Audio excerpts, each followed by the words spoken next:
Laboratorios EICO.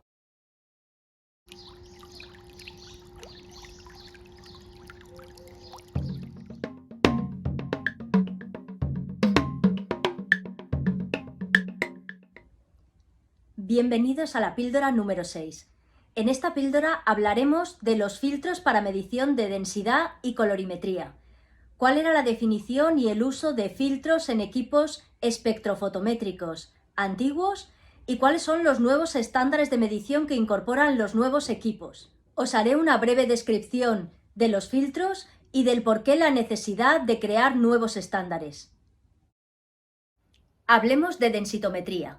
El único filtro que utilizamos en el campo de la medida de densidad es el filtro polarizado. Se emplea, como decíamos en capítulos anteriores, en función de las características de la superficie y en especial cuando la tinta todavía no ha depositado y secado plenamente sobre el soporte, o incluso por características que tienen que ver con el brillo al provocar que los haces de luz reflejados o transmitidos a través de la superficie puedan salir en diferentes ángulos. El filtro polarizado bloquea para que el ángulo incidente lo haga en una determinada dirección, en un determinado ángulo, y el reflejado o transmitido sea en el ángulo determinado para que llegue al sensor de nuestro equipo de medida.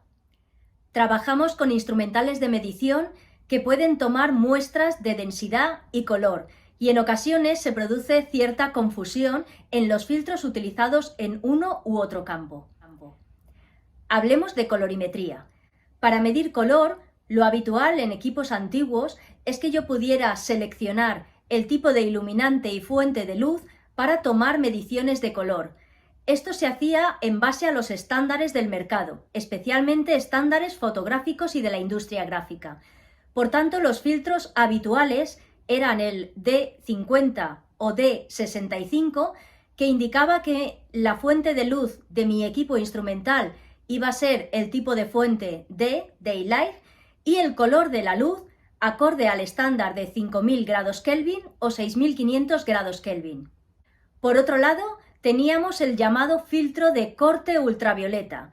En el caso de trabajar con soportes que pudieran provocar un alto brillo o un reflejo de longitudes de onda en el espectro del ultravioleta, utilizábamos los llamados filtros UV o filtros de corte de longitud de onda del ultravioleta. ¿Cuáles eran las condiciones de trabajo y la tipología de soportes para estos estándares? Bueno, en primer lugar, se trataba de soportes que raramente tenían blanqueantes ópticos en su composición, los llamados OVA. Por otro lado, disponíamos de equipos instrumentales donde la fuente de luz por autonomasia era fuente de luz incandescente, correspondiente al iluminante CIE-A. Y en tercer lugar, trabajábamos bajo un estándar de medición colorimétrica AD50. En primer lugar, deberíamos comprender qué son los OVA y para qué se utilizan. Bueno, la función de los blanqueantes ópticos, como su propio nombre indica, es proporcionar una alta blancura, más bien una alta luminosidad al soporte. En primer lugar, conseguimos algunos retos en lo que se refiere a la percepción. Primero, tenemos un soporte que da una sensación de ser más azulado. También tenemos un soporte que nos da la sensación de tener mayor brillo. Y por otro lado, tenemos algunas características que tienen que ver con la mejora de calidad del producto final. Tenemos un soporte de mayor calidad y de mayor gamut colorimétrico, es decir, la cantidad de colores reproducibles en esos soportes con blanqueante óptico son mucho mayores. Lo que en realidad sucede con el uso de blanqueantes ópticos es que tenemos en la medición un efecto de fluorescencia.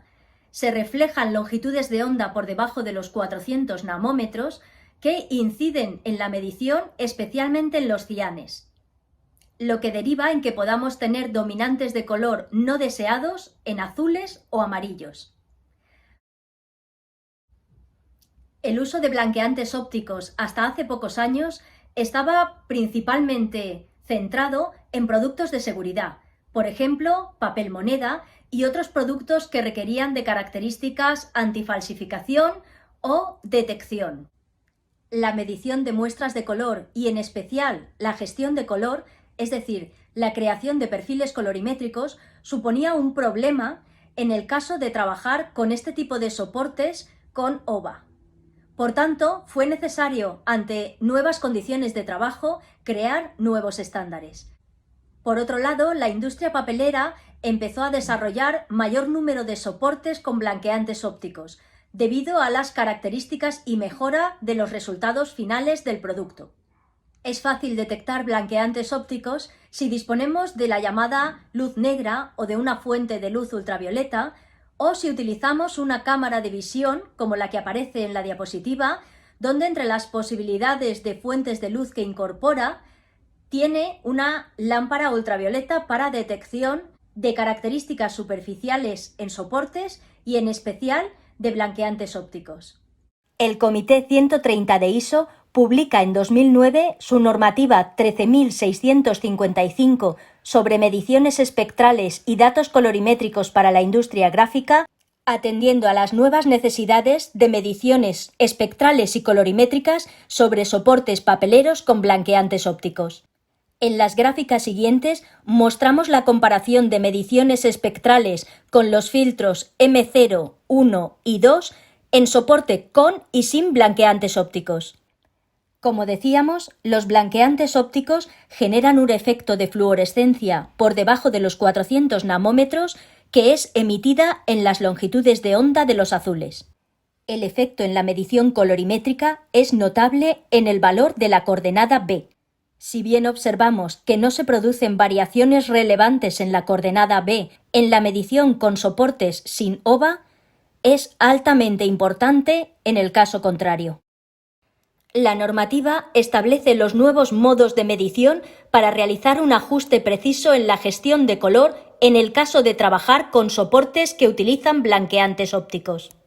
La normativa establece el modo M0 atendiendo a la fuente de iluminación de lámpara incandescente de los antiguos instrumentales de medición y a la medición en soportes que no incluyan blanqueantes ópticos.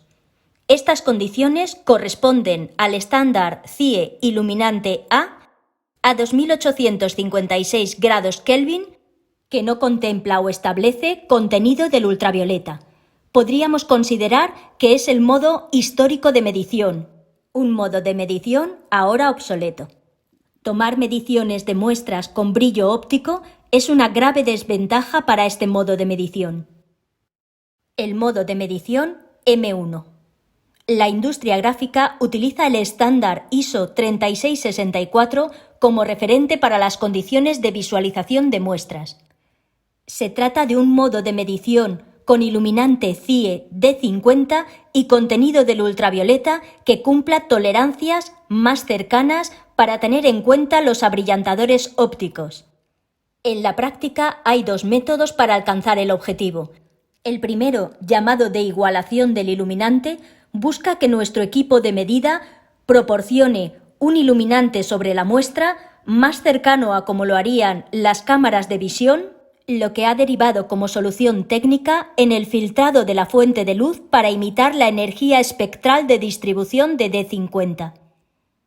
El segundo método buscaría el cálculo del ultravioleta correlacionando la excitación de los abrillantadores ópticos durante la medición y el ambiente de visión deseado, el que se indica en el contenido de la norma 13655.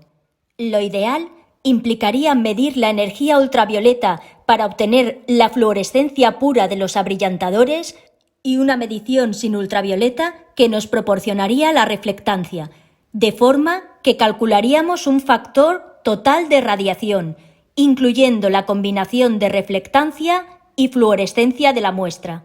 Por otro lado, debemos considerar que hablamos de fluorescencia referida a los blanqueantes ópticos en el soporte. No tendremos en consideración la fluorescencia de las tintas provocada, por ejemplo, en la composición de tintas para el proceso de impresión inkjet. El tercer modo de medición, M2, es el que tradicionalmente hemos conocido como corte ultravioleta o ultravioleta excluido. Este modo de medición elimina las longitudes de onda por debajo de los 400 nanómetros. Por último, y no menos importante, tendremos el modo de medición M3, una combinación del M2 con exclusión de longitudes de onda del ultravioleta más filtro polarizado. En la siguiente tabla resumimos para distintas condiciones de trabajo el filtro recomendado a utilizar. Debemos tener en cuenta como recomendación que el uso de cualquiera de estos filtros para intercambio de datos de color entre compañías debe acordarse previamente, de manera que si no establecemos las condiciones exactas de trabajo para la toma de medición sobre la misma muestra, podemos tener valores resultantes diferentes. Recordar que para la toma de mediciones en densitometría será importante y proporcionará valores diferentes en caso de utilizar filtro polarizado o no hacerlo, en especial si hablamos de mediciones en offset sobre tinta húmeda. Como resumen, en esta píldora hemos visto los nuevos estándares de medición que define la ISO 13655 en 2009 a partir del incremento de utilización de blanqueantes ópticos en soportes, los llamados filtros o modos de medición M. Por otro lado, hemos visto la importancia del uso de estos nuevos filtros, especialmente en lo que es la gestión de color, para crear perfiles colorimétricos. También hemos mostrado con unas gráficas la diferencia de medición con los llamados filtros actuales, el nuevo estándar de modo de medición M, sobre soporte con blanqueante óptico y soportes sin OVA. En la próxima píldora, la píldora número 7, os hablaré de tipos de espectrofotómetros para medición del color. Laboratorios EICO.